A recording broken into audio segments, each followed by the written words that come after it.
Hello, it's Allisyn Wood. I'm a visual art and photography teacher at Sudbury Secondary School. Welcome to Walden Winter Carnival.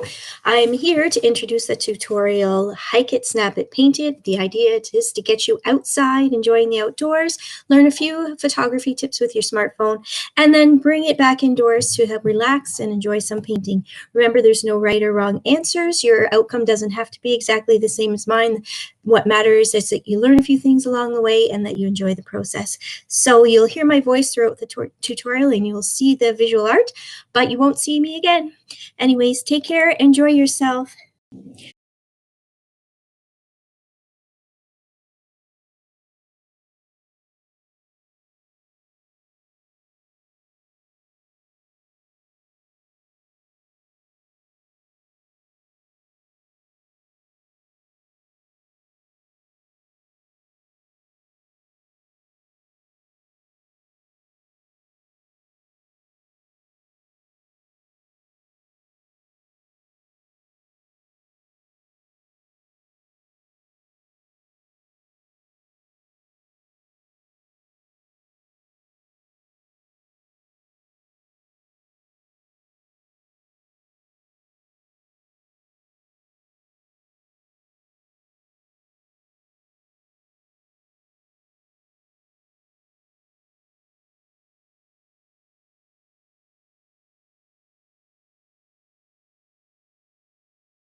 I'm going to walk you through the steps I go through as I paint my painting. You don't have to do the exact same one. You can use a photograph that you've taken while you were out hiking, but the same basics will apply in terms of process. So good luck and enjoy. The first step that I will take is I drew out my 1/3 line just to help me have a straight horizon line, because it is important to have a good solid horizon line in a painting unless it's an irregular landscape. The next step I'm going to take is I'm going to give the canvas a light sanding. This is a 16 by 20 canvas. For photography purposes, you will note that I am painting it sideways for the benefit that you get to see the straight up and down. The most important thing is to have your paint properly mixed. I'm just looking for the right colors here. So you want to have your paint mixed to a nice pudding consistency. So when we're talking about pudding consistencies, so when you take it from the tube, it's not quite prepared. So you want to mix in a little bit of water and work your paint. Now these ones I had used the previous day and just kind of sealed them. So I'm still going to work in a little bit of water. Once you have it to a nice pudding consistency, then you're able to do a wet on wet blending, which is really helpful to get that sky area that we're going to start with in the background. So your underpainting, we call it, is going to be the very first place that you start. If you're using craft paints, the difference is going to be that there's less pigment in the paint, so meaning less color, and so you're going to use them straight from the jar as opposed to mixing a variety of colors. So I want a range of blues for my sky, and they don't have to exactly match your photograph. Just have some of the same range of colors. It's good to keep kind of in the middle range of values for your negative space, which is you're going to start with your underpainting. And then I'm going to mix in some white as well, so that I can lighten the areas that I need to lighten based on the photograph that I've taken. As for brushes, use whatever you have. A wide flat brush like this one here is approximately 1 inch. That's a good one to have for a background painting. It gives you nice big brush strokes and makes it easier for blending. Generally, I use smaller paint brushes to mix into the paint. Or to mix my paints around, and then I use larger brushes to apply for a negative. Once your paints are mixed, then you're going to start adding some color. Start with those middle values in your negative space, putting them down on the canvas, and then you can put your whites in the areas that you have that brighter light coming from in behind. Notice that I'm applying the paint to the canvas first and rather quickly, and then I'll start blending one color into the other, and then you can see like a gradual transition of light to dark starting to happen. And you'll continue on doing this, keeping in mind that you're going to have some areas that you'll move with your darker paints and some areas that will have your lighter paint colors. I'm going to add some darker color to the upper portion of my painting in the corners where there is more darker values. I'll also do this at the horizon line, and again, as I'm doing this, I'm going to paint the edges of my painting so that they're not left white after, so that they kind of blend in with the rest of the piece. And then gradually I'm going to just keep mixing them in with the other colors, wet on wet. And it's important that you have a consistent kind of brush stroke, but there's no right or wrong answer. Everybody has their own kind of brush technique, and it's kind of like a signature where it's unique to you, so don't worry if it's exactly the same as somebody else.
I'm going to mix some gray into my blue to add along the horizon line to create a little bit of contrast at the bottom of the sky for my negative space.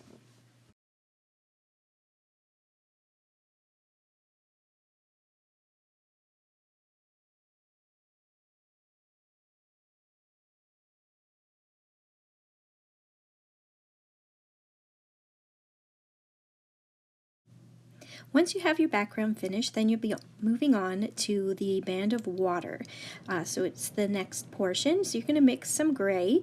Sometimes I will add silver on top to give it a little bit of a glisten, but we're going to start with the band of gray, just slowly blending, and then you will add white when it's time to add some of the highlights onto the water.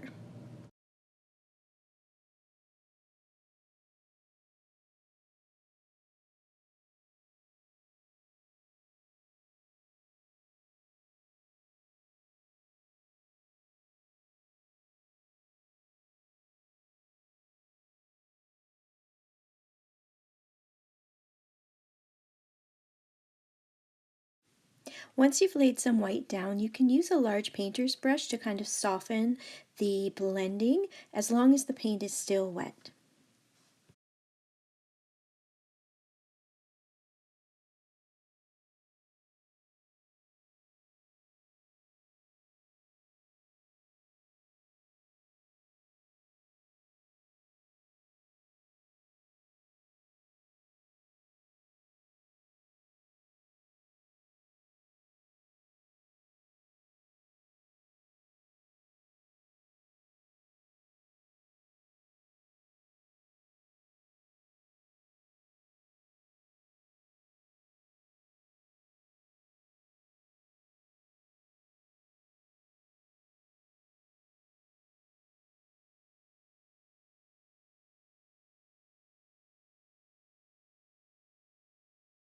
The next step is to add in your foreground area, which in our case is a silhouette of the foliage at the front. I'm going to simplify it by taking away what I don't want there.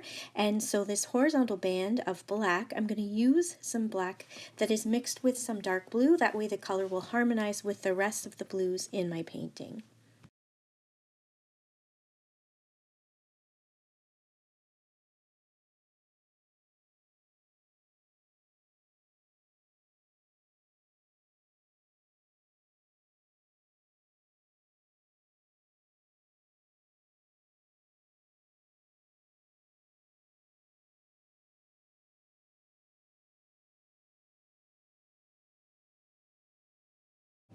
Now that my underpainting is completed, it's time to work on the clouds. So I'm going to mix in some white and start applying the shape. And again, it's just important to have a consistent brushwork and then refer to the shapes of the clouds in your photograph.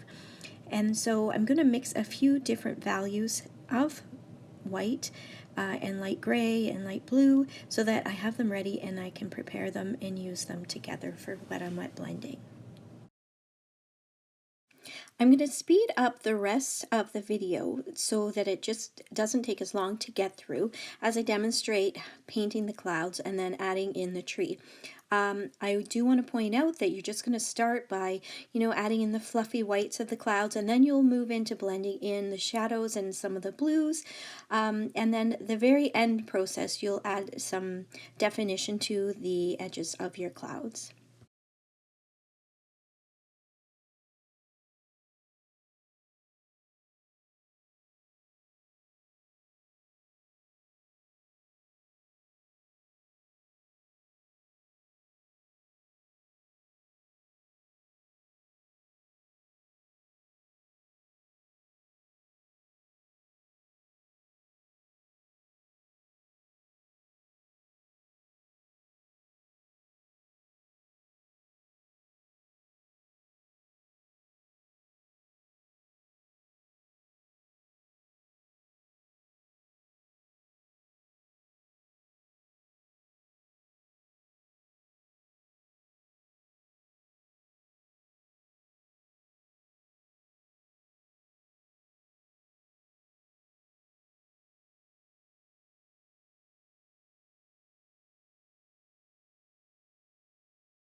To add in the tree, I'm going to orient myself and create a line, just a thin line moving up that has the trunk of the tree in the area that I'm interested in, and from that point I will widen it out. I'm using the same black that I've used in the silhouette foreground band down below, so it does have some blue mixed into it so that it's a live color.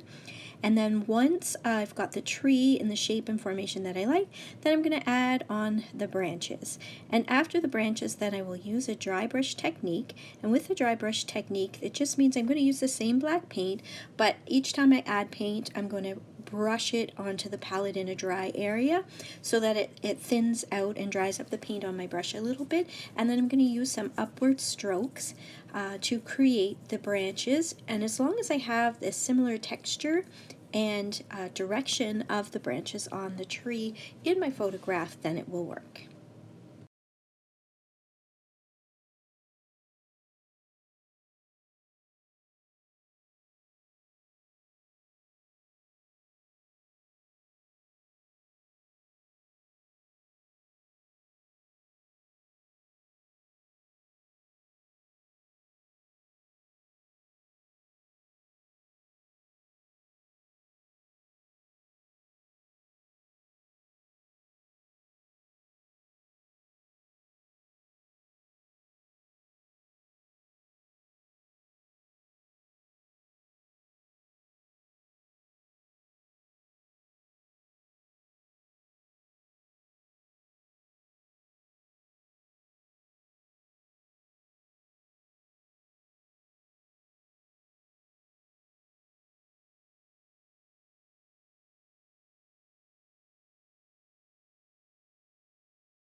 Once I have added in the branches, then I'm going to add some of the needles using a flat, wider brush with the dry brush technique. As long as your needles are moving in the formation that they exist on the tree and there's some movement involved, they will work, and you can add in as many as you like in the composition that you like, referring to the photograph that you use. It is important to then finally finish up your painting with adding a few details, like a little bit of line underneath some of your clouds to define them, as well as to clean up your horizon line and your foreground, just to fine-tune the painting. Thank you for joining us for Hike It, Snap It, Paint It. It's been great having you, and good luck with your painting, and I hope that you will share them with Walden Winter Carnival. Thank you. Bye-bye.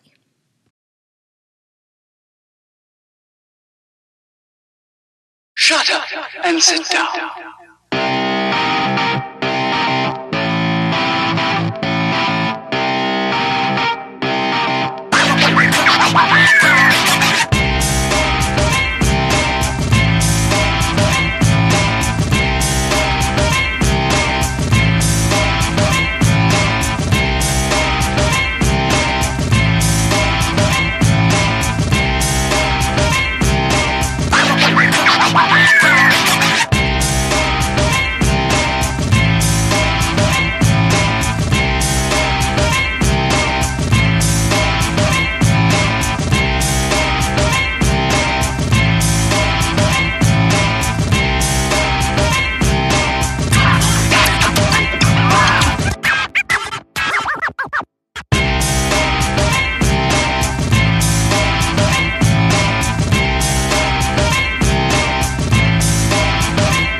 and sit down.